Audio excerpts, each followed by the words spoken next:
हाजिर हूं लेकर राजतंत्र का कारवा जो है वो पहुंचा है बहराइच के जनपद सदर सीट पर। बहराइच नेपाल से सटा हुआ है और नेपाल से आवागमन भी रहता है, क्योंकि अब सरकार बड़े बड़े दावे करती है कि हम आखिरी छोर पे खड़े व्यक्ति का भी विकास कर रहे हैं, चाहे जितनी सरकारें रही है। हम आखिरी छोर पर है क्योंकि एक छोर ये है और नेपाल सीमा से सटा है। पहले हम यहाँ की पृष्ठभूमि को जान लेते हैं। यहाँ की बहराइच विधानसभा की जो सीट है वो सबसे ज्यादा सपा प्रत्याशी के कब्जे में रही है। इस सीट पर ही समाजवादी पार्टी के कद्दावर नेता डॉक्टर वकार अहमद शाह 23 वर्षों पर कब्जा रहा है। वहीं इस विधानसभा सीट पर 2017 में भाजपा की अनुपमा जायसवाल की जीत हुई है। हालांकि फिर उन्हें मंत्री भी बनाया गया योगी सरकार में। बहराइच सदर की विधानसभा सीट उन कुछ खास सीटों में शामिल है जहां भाजपा ने 1980 में अपनी पहली जीत दर्ज की थी। उत्तर प्रदेश के बहराइच सदर पे विधानसभा सीट की जातीय समीकरण के चलते समाजवादी पार्टी का बड़ा वर्चस्व रहा है। 1991 में भारतीय जनता पार्टी के बृजराज त्रिपाठी ने जनता पार्टी के प्रत्याशी को हराकर जीत दर्ज कराई और 1993 में सपा के प्रत्याशी वकार अहमद शाह ने जीत दर्ज की और इस सीट पर सपा का खाता खोला। फिर 1996 में वकार अहमद शाह ने समाजवादी पार्टी के लिए दूसरी जीत दर्ज की। इस बार उन्होंने भाजपा के बृज त्रिपाठी को हराया।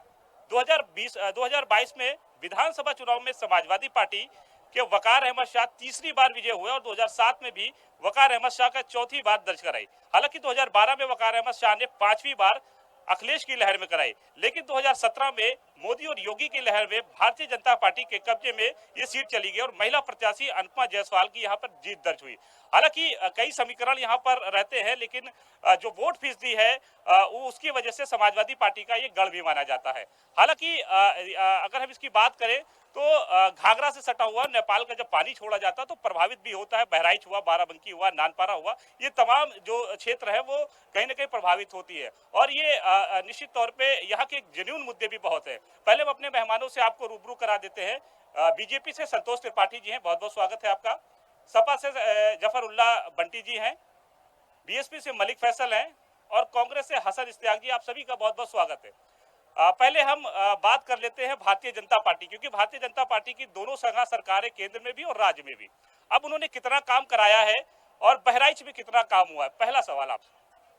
मैं संतोष त्रिपाठी, भाजपा नगर उपाध्यक्ष। केंद्र और राज्य की योजनाओं का बहुत सा लाभ हुआ है। कोरोना काल जब आया था तो केंद्र की योजनाओं से वजह से हिंदुस्तान में बहुत लोग बच गए, वरना काफी लोग नुकसान हो जाते हैं। बोलने वाले बोला करेंगे, उनकी बोलने की आदत है। देखिए, हाँ, उनकी आदत है। ऐसे डिबेट नहीं हो पाएगा, पहले बात सुन लीजिए, बात सुन लीजिए। ऐसा है, जैसे कुछ डिबेट है। इंजेक्शन, कोरोना काल का इंजेक्शन भी लगाया। जो गरीब की योजनाएं, महीने में 2 बार गल्ला का योजना है। लॉकडाउन के समय जितनी परेशानी थी वो सब हुआ। लेकिन जहां तक विकास की बात है, भारतीय जनता पार्टी उत्तर प्रदेश में भी सबका साथ सबका विकास लेकर चलिए, किसी जात धर्म के नाम पे नहीं हुआ है। तो आपकी सरकार में यहाँ काम हुआ है? काम हुआ। जितने लोग बोल रहे हैं ना, इनसे पूछो महीने में 2 बार गल्ला लेते कि नहीं लेते?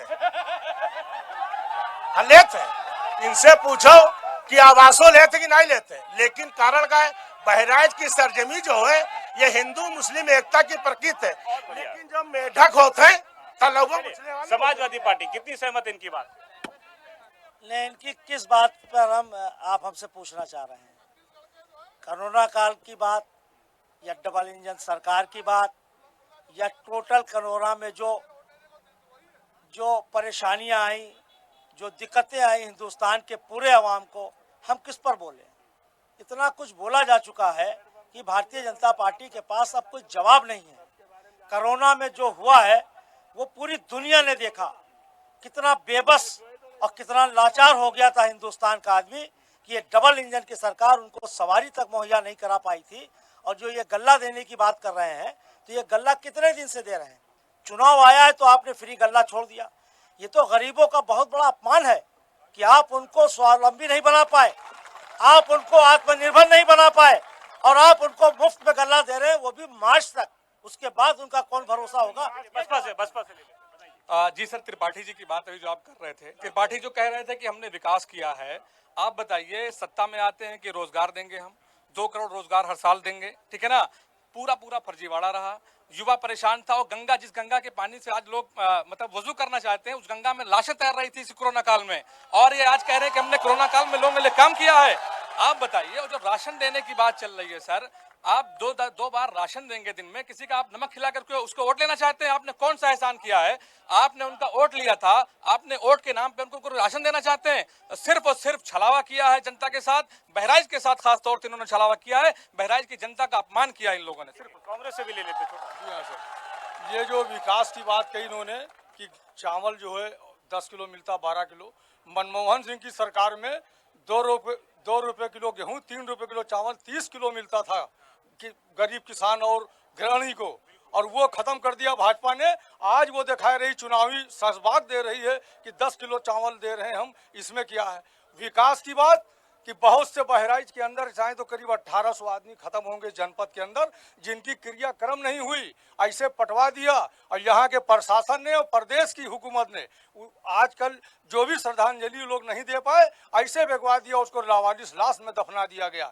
ये मौजूदा थोड़ा बात कर लेते, सवाल भी लेते थे। हाँ, आपका क्या सवाल? किससे सवाल, किस पार्टी से सवाल? सर मेरा सवाल सबसे पहले तो मैं उत्तर प्रदेश की सरकार से ही सवाल करूंगा कि वो ये बात कहते हैं कि हम सबका साथ सबका विकास, अभी सारी जनता जानती है बहराइच की, आज वो अभी हम लोगों को चैलेंज करते हैं कि अगर भाजपा को वोट नहीं दोगे तो हम बुलडोजर चलवा देंगे। अरे किसी के बाप का राज है क्या? आप ये बताइए सर, हम लोग मैं एक छोटी सी नौकरी करता था, उस नौकरी में इन लोगों ने भ्रष्टाचार करके दूसरे लोगों को भेज दिया, और उसके बाद जो है सर इनको गंगा में बहती हुई लाशें नहीं दिखाई देती, इनको हाथरस की बेटी नहीं दिखाई देती, इनको जो है अल्ताफ जो 2 फीट की टोटी से लटक के मर जाता है वो नहीं दिखाई देता, इनको सिर्फ हर तरफ गुंडा राज दिखाई देता है। जवाब ले लेते, बीजेपी से जवाब ले लेते। हाँ बताइए भाई साहब, इनका जवाब। चोर के दाढ़ी में तिनका, बुलडोजर से चोरे बदमाश तो नहीं है, या तो चोर बदमाश है तभी डरा था। शरीफ आदमी के ऊपर बुलडोजर चला। मीडिया लोकतंत्र का तीसरा स्तंभ है, समझे, लोकतंत्र का तीसरा स्तंभ है, क्योंकि लोकतंत्र का चौथा देखिए कहीं से हो जाता है, जमान है, देखिए जमान है, कुछ भी हो सकता है, कहीं से कोई पड़ा। लेकिन ये बताइए, जैसे बुलडोजर चला गुंडा माफिया के ऊपर, ये बहराइच की सरजमी, जितना लोग बोल रहे हैं मैं इसकी तारीफ करता हूँ। यहाँ पे हिंदू मुस्लिम मिल के रहते हैं। बहुत बढ़िया, बहुत बढ़िया। और आते हैं आपके पास।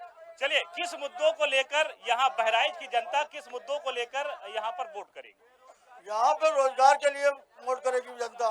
रोजगार लोगों को नहीं मिला है, कुछ नहीं मिला है, भिखारी बना दिया सबको। अच्छा, यहाँ 10-10 किलो चावल देके भिखारी बना दिया, भिखारी। लेकिन सरकार तो कह रही है कि हमने बहुत से काम किए हैं। हाँ भिखारी बनाई थे, और क्या काम किए थे? और कोई काम? राशन दिया, वो भिखारी बना दिया। और कोई काम हो बताओ, भिखारी का आगे। चलिए, आप एक महिला भी हमारे साथ हैं, महिलाओं को लेकर यहाँ क्या जरूरतें हैं और सरकार को क्या चाहिए? चाहे जो सरकार बनती है तो उसको पहला दायित्व क्या बनता है महिलाओं को लेकर? देखिए, महिला की सबसे बड़ी जिम्मेदारी है तो सुरक्षा, जिसमें ये भाजपा सरकार पूरी तरह से फेल हो चुकी है। लखीमपुर खीरी में शासन प्रशासन के मौजूदगी में एक महिला की साड़ी खींच ली गई, तब ये भाजपा सरकार के लोग कहाँ थे? और लखीमपुर में किसानों के ऊपर गाड़ी चढ़ा दी गई, तब इनका गुंडा कहते हैं कि हम पूरे उत्तर प्रदेश से गुंडा राज खत्म हो गया। तो वो कौन से गुंडे थे? और लोगों थे। भाई साहब, किन मुद्दों को लेकर किससे? सर, विकास के मुद्दे पे हम वोट देंगे। अच्छा, ये जो पार्टी के 4 लोग खड़े, इनसे किसी से सवाल आपका? सवाल हमें केवल जो है बीजेपी से। क्या सवाल है? ये कह रहे थे कि सबका साथ सबका विकास, लेकिन सबका साथ नहीं, सबका विनाश हुआ है। अच्छा, विनाश। सही है। सवाल क्या हुआ? सवाल ये हुआ है, जिन वादों को इन्होंने किया था कि हम वादा निभाएंगे, लेकिन किसी वादों को इन्होंने निभाया नहीं है। अच्छा, आज पूरे आपका सवाल? सर, मेरा सवाल बीजेपी से है। वो कह रहे थे सर 5 किलो का राशन जो मिलता है, तो सर राशन से ही तो कुछ होगा नहीं सर। सिलेंडर है, महंगाई सर चरम सीमा पर है, बेरोजगारी है। सर, मेरा सवाल बीजेपी से कि सिर्फ 5 किलो गल्ले से ही और क्या चाहिए था? सर, विकास चाहिए, शिक्षा पे बात करिए सर, विकास पे बात। बहराइच के लिए 5 साल जो विधायिका रही माननीय अनुपमा जायसवाल जी, उन्होंने क्या ले लेते, जल्दी से जवाब ले लेते। भाई साहब, इनका जवाब दीजिए। जवाब ऐसा है कि आपको बता दूं, यहाँ पे 90% वही है। ये साइकिल है, ये सारी साइकिल बैठी है। अरे वो हल्लस ना पता चली। और अरे एक बात और सुना जाए, और जितने लोग बोला थे 10 मार्च के बाद बहराइच सदर विधायिका अनुपमा जी का माला यह लोग पहनवा फिर जी हैं। चलिए और लोगों से राय ले लेते हैं। हाँ ठीक है, ले ले रहे एक मिनट भाई साहब, ले ले रहे एक युवा भी है। भाई बताइए, रोजगार यहाँ पर मिला आपको? बिल्कुल नहीं रोजगार मिला। हम इनसे पूछना चाहते हैं बीजेपी से, ये दो बड़ा काम शहर बहराइच के अंदर दिखाते, दो बड़ा काम अनुपमा जायसवाल। चलो कौन सा बड़ा काम हुआ है? कौन सा बड़ा काम दो हुआ है बताइए। सबसे मेन हाईवे रोड बनी है आपका, बोले जैसे सब कुछ है। ये जो जल निकासी, कौन सी रोड बनी है? हाईवे मेन बाईपास रोड बनी कहाँ है। से कहाँ तक? ये नानपारा रुपैडिया बॉर्डर से लखनऊ वाली वो बात। तो बता रहे अखिलेश यादव ने बनाया था, उनकी सरकार में बनी है। जैसे अखिलेश यादव तो कहा था कि हम हाईवे हर तरफ अखिलेश यादव उद्घाटन कर देना है। सबसे में वो काम पूरा नहीं हुआ तो उद्घाटन हो गया। सब जैसे इनका काम है फीता काटना, इसको उद्घाटन हमने आपसे क्या कहा था। भाजपा उन्होंने फीता काटा, अखिलेश यादव ने केवल फीता काटा। जवाब तो ले ले, इन्हीं से तो ले ले। के भी लोग बैठे हैं, इनसे भी थोड़ा पूछिए। बिल्कुल आप पहले इनसे जवाब ले ले। अब थोड़ी देर आप सुन लो संतोष भाई। शांत रहिए, बड़ा मजा आएगा, शांत रहिए। बहराइच का मौसली कार्यक्रम है और यहाँ की जो हमारी मौजूदा विधायिका है मोहतरमा अनुपमा जायसवाल जी, हम 2-3 बातें चंद पूछना चाहते हैं कि अनुपमा जायसवाल जी विधायक बनी, उसके बाद उनको मंत्री बनाया गया। हमको भारतीय जनता पार्टी वाले सिर्फ इतना बता दें कि उनको किस जुर्म में मंत्रिमंडल से निकाला गया। एक सवाल यह है कि उनको मंत्रिमंडल से क्यों निकाला गया। ये बता दिए कि क्यों निकाला गया। देखिए, ये परिवारवाद की पार्टी नहीं है कि मुखिया परिवारवाद करेगा। उनके कामों में कोई डाउट था इसलिए कार्रवाई की गई। कोई कार्रवाई नहीं की गई। समझ लिया जाए, किसी को ऐसा है कि मौका दिया जाता है। अगर उनको निकाला दिया या आक्षेप लगा रहे तो उनको टिकट क्यों दिया गया? उनका साफ सभी सुथरी तभी तो टिकट दिया गया। ये देखिए, परिवारवाद की जो पार्टी होती है वो अपने परिवार को लेकर चलती है। चलिए कुछ सवाल और ले लेते हैं। एक महिला और यहाँ पे जी, बताइए किस पार्टी से आपका सवाल? हम भारतीय जनता पार्टी से हैं हाँ बताइए। और हम उससे खुश हैं। हम लोग खुश हैं, हमारे लिए वो कर रही हैं। हर जगह पहुंच के जनता सरकार काम कर रही है। हाँ बिल्कुल कर रही है। बेटियां सुरक्षित घूम रही है। भारतीय जनता पार्टी की सरकार, भारतीय जनता पार्टी की सरकार के अंदर आज हमारी बहन बेटियां सुरक्षित घूम रही हैं।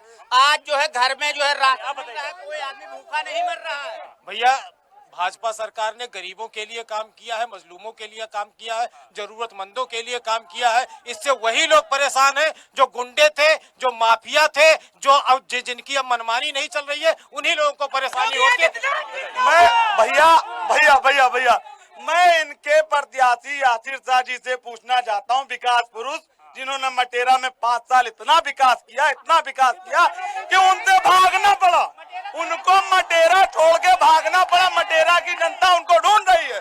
5 साल से लखनऊ, गोवा, दिल्ली, मुंबई, बहराइच में कदम नहीं पड़े भैया मटेरा। आपका जवाब ले लेता हूँ। चलिए भाई साहब, समाजवादी पार्टी जवाब।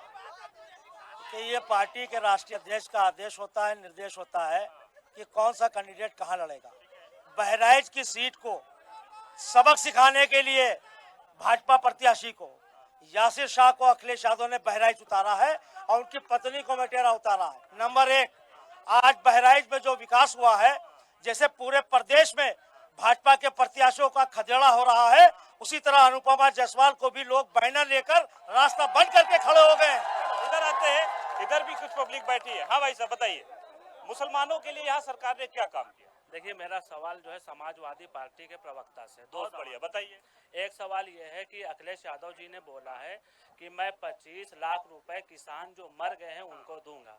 ठीक है, उसका स्वागत होना चाहिए, लेकिन CAA NRC में जो मुसलमान मरे हैं, क्या उसके लिए उन मुसलमानों का जो खून बहा है, क्या वो खून नहीं है? अखिलेश यादव मुसलमानों को क्या देंगे? मेरा दूसरा सवाल ये है कि हिजाब के मसले पे जो सवाल होता है तो अखिलेश यादव जी को आवाज नहीं सुनाई देती है। आखिर क्यों नहीं सुनाई देते? मुसलमानों के कंधों पे चढ़ के मुख्यमंत्री बनेंगे लेकिन मुसलमानों के मसले पे बोलेंगे नहीं। समाजवादी पार्टी से जवाब, समाजवादी पार्टी इसका जवाब दे। जरा हमें ये बता दें हमारे मोहतरम दोस्त कि सारा काम अखिलेश करेंगे, कुछ काम बहन जी तो भी करके दिखा दें मुसलमानों के लिए।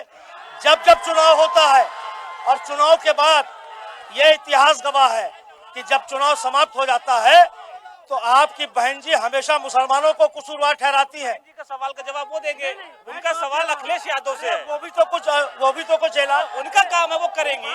मेरा जवाब पूरा नहीं हुआ अभी। ये अखिलेश यादव जी के ऊपर आक्षेप लगा रहे हैं। जितना ज्यादा से ज्यादा अकलियतों के लिए उन्होंने कर दिया है वो शायद तस्वुर में नहीं होगा इन लोगों के, और आगे भी जो होगा। उसका मुद्दा बड़ा, उनका मुद्दा बड़ा है। मुद्दा उसको आप बता रहे हो, क्या मुद्दा है?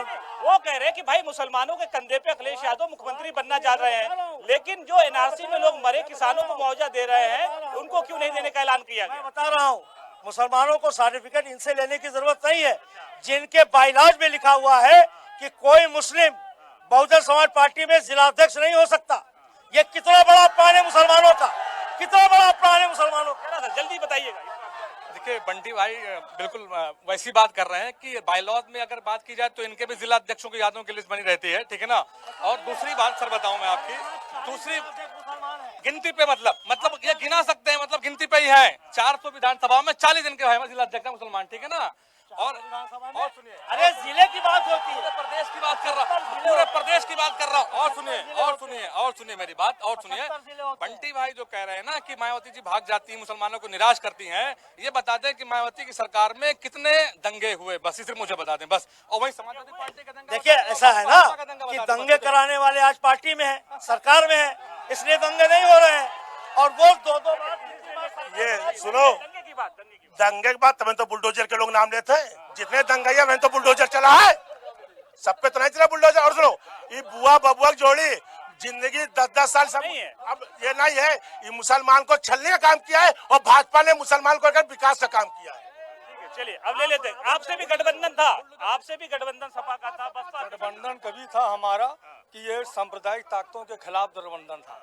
और अगर गुंडे मवाली अगर कहें तो भारतीय जनता पार्टी में भी बहुत से गुंडे हैं, उनको भी जब सरकार सेकुलर भी आएगी, सेकुलर फोर्सों की, तो उनको डाला जाएगा, उनके ऊपर बुलडोजर चला जाएगा। और जवाब सवाल ले लेते हैं। सवाल एक मिनट भाई साहब, हटिए हम ले लेंगे, हम पीछे जाने दीजिए। आइए हाँ भाई साहब बताइए, चलिए आप बताइए, आइए किस मुद्दों को लेकर यहाँ पर वोटिंग होगी और क्या मुद्दा है? विकास का। विकास नहीं हुआ है, विकास नहीं हुआ, कुछ नहीं। आप क्या करते हैं भाई साहब? हम बिजनेस करते हैं। तो बिजनेस बढ़िया चल रहा है कि नहीं चल रहा? नहीं चल रहा। अच्छा, तो क्या चाहते हैं फिर? चाहते हैं कि सरकार आए, विकास करे। आपका क्या मुद्दा है? जितने भी बड़े बड़े बिजनेसमैन थे आज सब्जी का ठेला लगा रहे हैं। सब्जी का ठेला बताइए। भाई साहब अखिलेश यादव कह रहे हैं कि नौजवानों को विकास कराएंगे, नौकरी देंगे, और यासिर शाह और डॉक्टर वकार ने इतने सालों में बहराइच के लिए क्या किया है? बल्कि दरगाह मजार शरीफ पे लूट रहे हैं। नौकरी के बजाय यासिर शाह नौकरी छीन रहे हैं, डकैती करा रहे हैं। बताइए भाई। जी भाई साहब देखिए, हमारा कहना ये है सवाल कि असल में महंगाई इतनी स्तर पर है कि भाई गरीब आदमी बहुत परेशान है। 30 साल के पूरे करियर में समाजवादी सरकार ने बहराइच की जनता के लिए कुछ नहीं किया। जो दिया लिया तो बड़े वालों को लैपटॉप दिया, भाई गरीबों को क्या दिया? जमीनी स्तर का आदमी क्या करेगा भाई? और लोगों से बात करेंगे। विकास नहीं हुआ है और दोनों पार्टी पे भी आरोप लगता आ रहा है। हम अब पीछे, अब बहुत लोग हैं यहाँ पे, सबसे ले लेते भाई साहब। आप बताइए, चलिए बताइए भाई साहब। एक मिनट हटिए, चलिए बताइए भाई साहब, आप बोलिए, आप बताइए। भाग रहे हैं, खड़े क्यों हैं? भारतीय जनता पार्टी से। भारतीय जनता पार्टी से हमारा ये सवाल है, जो 2 सालों से बच्चों की स्कूलों को बंद कर दिया, शिक्षा को अंधकार में ढकेल दिया, इसका जिम्मेदार कौन है और इन बच्चों के भविष्य का क्या होगा? आखिर भारतीय जनता पार्टी जो सरकार में है इस समय। अच्छा ठीक है, हम उनसे जवाब ले लेते हैं। बहुत अच्छा सवाल। एक सवाल हम सवाल ही लेने आए हैं, जवाब तो लेने दो। बीजेपी से जवाब तो लेने दो भाई, जवाब ले लेने दो। चलिए, उनका सवाल जायज है। कॉलेज बंद था, फिर क्यों नहीं हुआ? अगर जायज उसका सवाल है तो फिर काम क्यों नहीं हुआ? काम हुआ, लेकिन बच्चों को पढ़ने के लिए स्कूल भेज दिया जाए। इतनी लंबी बीमारी चल रही थी, हर आदमी घर के लिए निकलने पे डर रहा था। ये आपसे बता दूं भैया जी, ये जो बोल रहे हैं कोरोना काल में, ये मोदी जी की देन है कि कोरोना काल का इंजेक्शन विश्व तक, भारत तक गया। मरने के लिए नहीं भेजा जा सकता है, लेकिन ऑनलाइन क्लासेस में लोगों से बहुत वसूली की गई है। शिक्षा के नाम पर जो फीस के नाम पे वसूले गए, वो बहुत, उस पर सरकार ने नकेल क्यों नहीं लगाया? देखिए सबकी लिस्ट बन गई है इस समय। कार्रवाई कब होगी? अब ये 10 मार्च का जब योगी जी फिर बैठे तो छपकी लेके फिर कार्रवाई चल। भरोसा है कि फिर बैठेंगे? बिल्कुल, योगी जी के लिए को करी है और का और लोगों से सवाल ले लेते हैं। हाँ भाई साहब बताइए क्या सवाल। देखिए, सरकार भारतीय जनता पार्टी की है, तो उन्हीं से जवाब भी लेगा, सवाल उनसे किया जाएगा, जवाब भी उन्हीं से लेगा। सबसे बड़ा मुद्दा जो ये 5 सालों में रहा, नौकरी का यानी जॉब का, और इस वक्त भारतीय जनता पार्टी ने सबका ध्यान जो है हिजाब की तरफ घुमा दिया है। जॉब, अब सारा नौजवान हिजाब की तरफ घुस गया है, ठीक है ना। ये हिंदू मुस्लिम करके खाली यहाँ के लोगों को नहीं, पूरे हिंदुस्तान को बर्बाद कर रहे हैं। इसके लिए इनके पास कोई जवाब हो तो दे। भाई साहब ये जब चुनाव आता है तो ये क्यों हो जाता है? विकास की बात नहीं होगी, मुद्दे की बात नहीं होगी, शिक्षा की नहीं होगी, स्वास्थ्य की नहीं होगी। ये मुद्दा हमेशा हमें हर जनपद में मिलता है कि कहीं ना कहीं हिंदू मुसलमान चुनाव को लोग करने में जुट जाते हैं। ऐसा क्यों होता है? जैसा उनका आरोप है और आपसे जवाब चाहिए। जैसे हिजाब वाली जो बात किया है वो कर्नाटक से हुआ। कर्नाटक हाई कोर्ट ने फैसला भी सुना दिया है। ये पढ़े लिखे अगर इंसान है तो इनको पता होना चाहिए, टीवी देखती है, लग रहे देखने में भी लग रहे पढ़े लिखे हैं। और दूसरी चीज, जहां तक हिंदू मुस्लिम की शुरुआत है, ये हमने अभी आपसे क्या कहा, सबका साथ सबका विकास की बात भारतीय जनता पार्टी करती है, जात धर्म की बात नहीं करती है। अगर सरकार की कोई योजना आती है तो जितना हिंदू फायदा लेता है उतना मुसलमान भाई भी फायदा लेता है। यहाँ पर अरे ये देखिए शर्मा जी, एक पत्रकार हमारे वरिष्ठ पत्रकार है और बड़े बड़े पुराने मित्र भी हमारे हैं। शर्मा जी, मैं जानना चाह रहा हूँ कि बहराइच में क्या मुद्दे रहेंगे इस बार चुनाव के, और यहाँ की जनता क्या चाहती है? वाकई काम हुआ है कि नहीं हुआ है? नहीं, काम जो हुआ है वो निश्चित तौर से ये लोग प्रेजेंट नहीं कर पा रहे हैं। काम जरूर हुआ है, लेकिन अब काम पर वोट कहाँ देते हैं लोग? अब तो हिंदू मुसलमान पे वोट हो रहा है। आप यहीं देखिएगा बहराइच में, और उत्तर प्रदेश में देखिएगा, जब वोट देने की तारीख आएगी 27 तारीख बहराइच में, तो सिर्फ हिंदू मुसलमान देखा जाएगा और कुछ नहीं देखा जाएगा। हम चाहते हैं ये व्यवस्था बंद हो, समाज में जागरूकता है और विकास के मुद्दे पे वोट हो। लेकिन जो भी चीजें निकल कर आप जनता से पूछ सकते हैं, कभी विकास पर वोट दिया है? किस तरीके का हुआ है? आप बताइए क्या वाकई क्या जरूरी मुद्दे हैं यहाँ पर? मुद्दे बहराइच के बहुत रहे। लंबा कार्यकाल रहा समाजवादी पार्टी का, भाजपा को भी मौका मिला, बहुजन समाज पार्टी को भी यहाँ से मौका मिला, लेकिन कोई भी बड़ी इंडस्ट्री या कुछ यहाँ पर जमीन पर नहीं है। रोजगार को लेकर कोई काम बड़ा नहीं हुआ बहराइच? किसी भी पार्टी ने और सवाल ले लेते, बहुत कम समय हमारे पास। सवाल जी बताइए। जी, मैं ये कहना चाहता हूँ कि जितना योगी बाबा मुलायम सिंह के घर पर गए हैं, तो इसका मतलब क्या मैं ये समझूं कि बीजेपी और सपा दोनों एक ही सिक्के के दो पहलू हैं? ये, और दूसरा सवाल मैं ये कहना चाहता हूँ कि जिस तरह बीजेपी सरकार के दरमियान हिजाब उतारा गया, जिस तरह देहरादून में लड़की की जीन्स पर सवाल उठाया गया, कि आगे चलकर हिंदू बहनों की घूंघट और सिख भाइयों के पगड़ी पे भी सवाल उठाया जाएगा? चलिए हाँ बताइए। मैं बीजेपी वाले से पूछना चाहता हूँ कि जो विकास की बात करते नहीं और खाली जी हिंदू मुसलमान पे लड़ते हैं, और जो है ये जो बहुजन समाज वाले भी बहुत बता रहे थे, बहुजन समाज और बीजेपी ये दोनों एक पहलू की दो पार्टी है। तो एक पहलू की दो पार्टी है। ये बात करते हैं कि जो है अभी डॉक्टर मसूद को उर्दू अनुवादक में लिया। डॉक्टर मसूद को मत चिल्लाइए, मैं समझ में नहीं आएगा। भाजपा वाले कहते हैं डॉक्टर मसूद को रात में जो इस्तीफा लेके उर्दू अनुवादक में, और आती रात इस्तीफा लेकर। ऐसे नहीं। देखिए एक कहावत है कि अपनी बात सही समय और सही जगह पे अगर रखेंगे ना तो लोग मजबूर हो जाएंगे आपकी बात को सुनने के लिए। तो वहीं पर रखिए, यहाँ से किसी को ऐसे मत एक मेले बिकेगा जाके भाजपा के उसमें एक बिकेगा। बिल्कुल ये चर्चा आई है। बीएसपी से सवाल है कि मायावती जी को अगर जो वोट मिलेगा या जो सीटें आएंगी वो भारतीय जनता पार्टी के खेमे में चली जाएगी। पहले मैं भाजपा वाले हमारे त्रिपाठी जी से एक बात पहले कह दूं, बार ये बुलडोजर का नाम ले रहे थे, उनका जवाब दे दीजिए। पहले बात करूंगा, आपकी बात पे आऊंगा।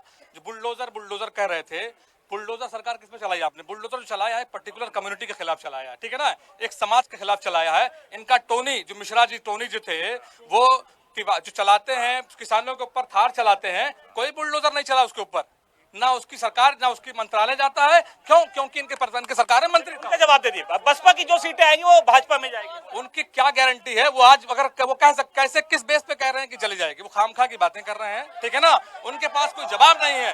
वो खामखा की बात कर रहे हैं, बेसिकली वो खामखा की। चलिए और लोगों से और भाई साहब और लोग। सर मैं ये कह रहा हूँ कि एक बात है बीजेपी वालों के लिए कि सखी सैया तो खूब कमात है, महंगाई डान काहे खाए जा। देखिए सर, हल्ला मचाने से कोई फायदा नहीं होगा। हम भाजपा के प्रत्याशी के जो सपोर्ट में आए हुए हैं, मैं इनसे एक सवाल पूछना चाहता हूँ, बड़ा ही प्रेम से पूछना चाहता हूँ, और साथ में भाजपा के कार्यकर्ताओं से पूरी बात सुन लीजिएगा, शायद हो सकता है बहुत बड़ी बात हो। ये मेडिकल कॉलेज में हमारे माननीय वकार साहब ने मेडिकल कॉलेज बनवाया, बनने के बाद यहाँ पे संविदा पे बच्चे रखे गए, एक बार 54 लोगों को निकाल दिया गया, एक बार 43 लोगों को निकाल दिया गया। आपको जानकारी होनी चाहिए कि उन बच्चों से आपने 2-2 लाख रुपए, 3-3 लाख रुपए वसूली। जल्दी से ले लेते, जल्दी से जवाब ले लेते। देखिए ये गलत बोल रहे हैं, कोई वसूली अगर इनके पास है तो कहते प्रूफ दे, आपको प्रूफ दे। अगर वसूली का प्रूफ है तो दे, मौखिक कुछ भी किसी के ऊपर गलत इल्जाम लगाना ये अच्छी बात नहीं है। जहाँ तक और लोगों से सवाल, किसी का सवाल आपसे ले चुके हैं।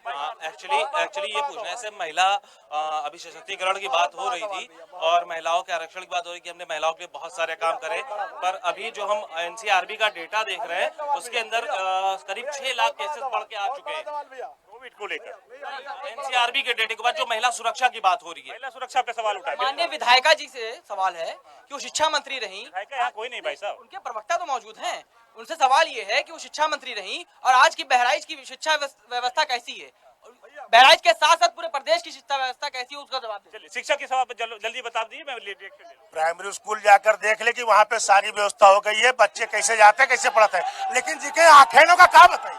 आप बताइए, समाजवादी पार्टी देखिए ऐसी व्यवस्था की है कि जब कोरोना में इन्होंने स्कूल बंद करने के आदेश दे दिए और चुनाव की तिथियां घोषित हो गई, तो इन्होंने बैक डोर से उसका कायाकल्प कराना शुरू किया, इसलिए कि जिनसे इन्होंने वसूली कर रखी थी वो अपनी पैसे की डिमांड कर रहे थे। बस शिक्षा की व्यवस्था सर ऐसी है कि बहराइच में लाइब्रेरी नहीं है और ना लाइब्रेरी के अंदर वर्कशॉप है, लाइब्रेरी में वॉशरूम नहीं है। अभी लॉकडाउन के वक्त लड़के जो बाहर तैयारी करते बहराइच में आए, उनको पढ़ने की व्यवस्था नहीं थी। कांग्रेस हॉस्टल के अंदर यहाँ पे ऊपर व्यवस्था नहीं, बहुत कम, 500 आदमी की हॉस्टल बच्चों की पढ़ने की रही, उसमें 125 कमरे बने हुए हॉस्टल के। जान लेते हैं कि किस मुद्दे को लेकर बहराइच की जनता वोट करेगी। मित्रा बता दिए किस मुद्दे को लेकर, बड़ा मुद्दा क्या होगा? जो विकास का काम, रोजगार और विकास, विकास और महंगाई, शिक्षा विकास, जो नेता शिक्षा विकास और हेल्थ। देखिए आपका क्या मुद्दा होगा? बेरोजगारी सबसे बड़ा मुद्दा। जी आप बताइए भाई साहब, आपको बताइए भाई साहब, बताइए। बेरोजगारी बहुत है, बहुत ज्यादा बेरोजगारी। विकास हुआ? बिल्कुल विकास हुआ। रोजगार मिला? बिल्कुल मिले हैं। मुद्दा बनेगा ये बिल्कुल मिला। विकास का मुद्दा है, रोजगार का मुद्दा है और महंगाई। हमारे पास समय बहुत कम था, इसलिए बहुत मुद्दे हैं बहराइच में और इसको लेकर सपा और बीजेपी आमने सामने है। हालांकि वाकई यहाँ पर बहराइच को कहीं ना कहीं स्वास्थ्य सेवाएं, रोजगार को लेकर आगे बढ़ाना चाहिए, सरकारों को सोचना चाहिए। हालांकि समय कम है, हम नए शहर में मिलेंगे नए मुद्दों के साथ। तब तक हमारे पूरी टीम को दीजिए इजाजत। धन्यवाद।